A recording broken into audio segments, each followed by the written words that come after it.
Yo creo que se puede definir la vida de Pedro Arrupe como la de un amigo de este mundo que supo de alguna manera intentar cambiarlo y que tenía unas facultades y una personalidad verdaderamente magnética y simpática. Yo creo que os va a interesar la vida y el misterio de Arrupe. Arrupe, de alguna manera, representa en esta sociedad de hoy una liberación de esas ataduras que tenemos ahora los humanos y, sobre todo, esa injusticia social que nos oprime. Yo conocí a Arrupe cuando yo tenía nada más que 19 años y tuve la suerte de encontrarme con un hombre que había vivido ya la bomba atómica de Hiroshima.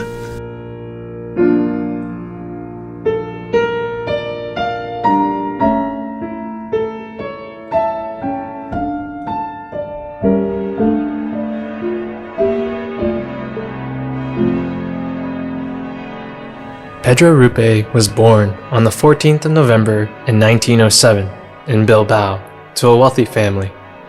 He had a happy childhood and a Christian education. When he was 8 years old, his mother passed away. A Jesuit priest, Ángel Basterra, came to pray for her soul, and he told Pedro, "Pedrito," he said, "you have lost a holy mother." And pointing to the picture of the Virgin of Begoña, which was near the body, he added, "There you have your mother, even more holy and who does not die." That was when I understood most intensely that the Mother of God was also my mother. In 1923, he started studying medicine at the University in Madrid. He was a brilliant student and won several prizes. He was the favorite student of Professor Negrín, who would become Prime Minister of Spain. While he was a student, he started with some friends to visit and help the very poor and marginalized people living on the outskirts of Madrid. This experience generated in Pedro great compassion and solidarity for the poorest of the poor. The contrast between the reality of the extremely poor and the situation of privileged people in Madrid was his first strong experience of injustice. In 1926, his father died, and he felt desolate and lost. That same year, he visited Lourdes. As he was a medical student, he obtained permission to observe the work of the Office of Verification. There, he was able to witness 3 miraculous cures, which were confirmed by doctors who were atheists. He was very impressed because he had often heard his professors in Madrid, who were also atheists, speak about the superstitions of Lourdes. In this atmosphere of simplicity and faith, in the middle of prayers to the Virgin Mary, he felt that God was so close to him that he felt vehemently moved to follow him. I felt God so close in his miracles that it drew me violently towards him. In 1927, he joined the Society of Jesus. Ya desde el primer momento en el noviciado de Loyola se le presenta la vida como una entrega total a los demás y una estética, diríamos, una exigencia consigo mismo. Era cariñoso con todo el mundo y muy austero para sí mismo. Sufre la persecución que sufrió la Compañía de Jesús en España en aquella época y tiene que marcharse de España, expulsado a Bélgica en concreto. Pero su sueño, su verdadero sueño, era ser destinado al Japón. Escribía cartas continuamente al general de los jesuitas para ir al Japón, hasta que desde Bélgica es destinado primero para estudiar ética desde el punto de vista biológico, bioética, y después posteriormente enviado a Estados Unidos para hacer la tercera aprobación, que es un año especial que tenemos los jesuitas para prepararnos después de los estudios ya directamente a la vida apostólica. Y entonces en aquel año él tiene la experiencia de las cárceles de máxima seguridad en Estados Unidos y allí se entrega a la gente que está pasándolo mal porque está en el corredor de la muerte y que son verdaderamente peligrosos y se los mete en el bolsillo. Él tiene esa capacidad de enganche con la gente y de gran caridad y cariño hacia los demás. A dream came true in 1938 when he was sent as a missionary to Japan. It was initially a bit difficult because he had to learn the language and to read the people. Por fin es destinado al Japón y llega al puerto de Yokohama llorando por la emoción de llegar a Japón.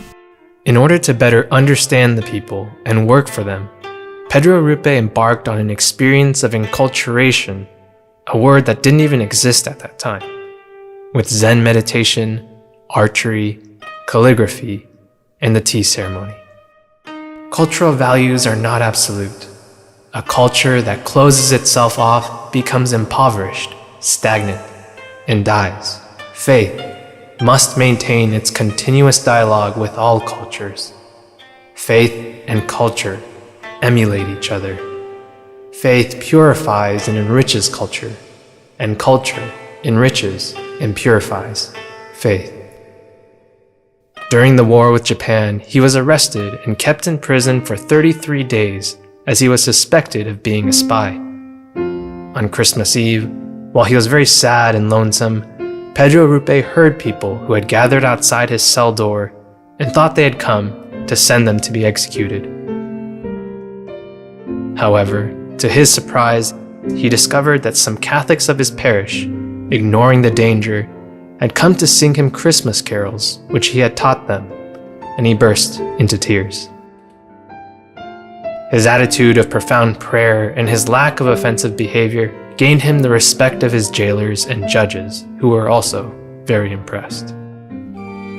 He was then appointed the Jesuit superior and master of novices in Japan. He was living in suburban Hiroshima when the atomic bomb fell in August 1945. The Jesuit house where they lived was severely damaged, but none of the Jesuits were hurt. Pedro Arrupe described the experience as follows.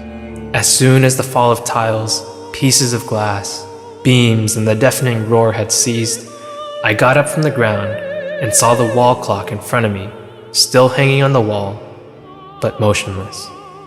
The pendulum seemed to be stuck. It was 8:15.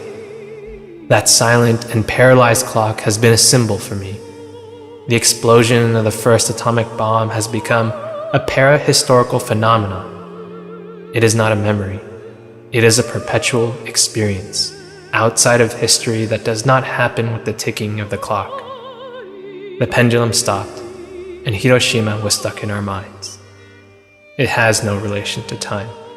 It belongs to the immovable eternity.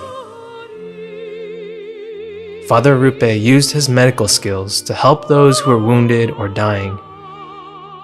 Que se ocupó de aquellos enfermos que venían con la piel mezclada con la ropa a consecuencia de la onda de la bomba atómica.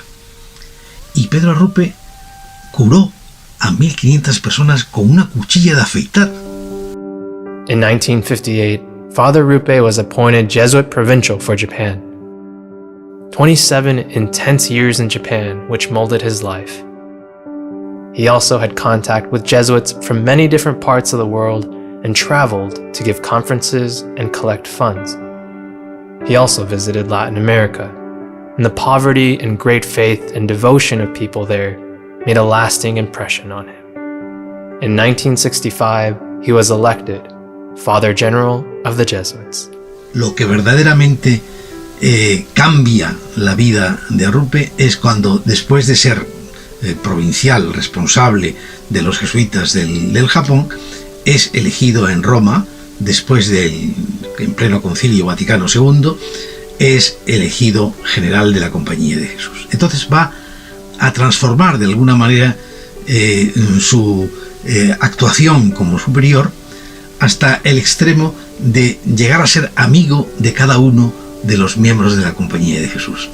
Más que un superior, era un amigo, un compañero. For Father Arrupe, every human being, even a criminal, carries a Christian element inside of him or her. He had a daring, groundbreaking, creative spirit that somehow produced a rereading of St. Ignatius of Loyola for today's world. He had a very friendly and magnetic personality. The only thing that remains always and everywhere, that guides and always helps me, even in the most difficult circumstances and in the most painful misunderstandings, is always the love of our only friend, who is Jesus Christ. He was profoundly human and touched by social injustice and worried by the problems of humanity. After the changes following the Second Vatican Council from 1962 to 1965, there were changes in the Church and tension within the Jesuits. His ideas against racism, his reform of the educational ideology, his fight against social injustice and atheism, and his openness were not accepted by some people in the Church and even by some of the more conservative Jesuits. Va a dar pasos para la renovación de la Compañía de Jesús y de la vida religiosa dentro de la Iglesia. Esto le va a suponer un cierto rechazo de algunas personas muy conservadoras y también incluso del propio Vaticano. Pero él va a aceptar todo eso de una forma admirable, con una fuerza interior y una humildad increíble. He thought that the Jesuits should speak a language appropriate to the hearts and needs of people of their time, and was very much ahead of his time. But like many other prophets, he was not understood and accepted by many people. Father Arrupe was profoundly convinced that faith must be linked with a commitment to promote justice and solidarity with the voiceless and powerless. According to these principles, many Jesuits gave their lives in Latin America to defend the poor and oppressed people.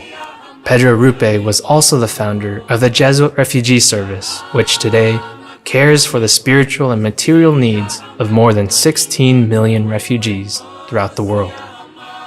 God is calling to us through these helpless people.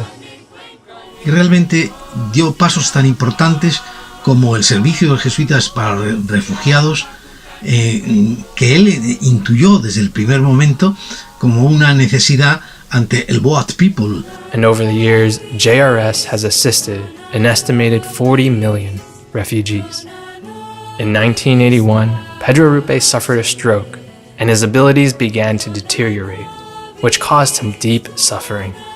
In addition, he was also deeply sad because Pope John Paul II did not understand very well his style and his decisions, and took measures to interfere in the normal course of the Society of Jesus. For his part, Arrupe never expressed any disagreement or resentment, accepted his situation, and took all suffering with humility to generate a deeper connection with Jesus.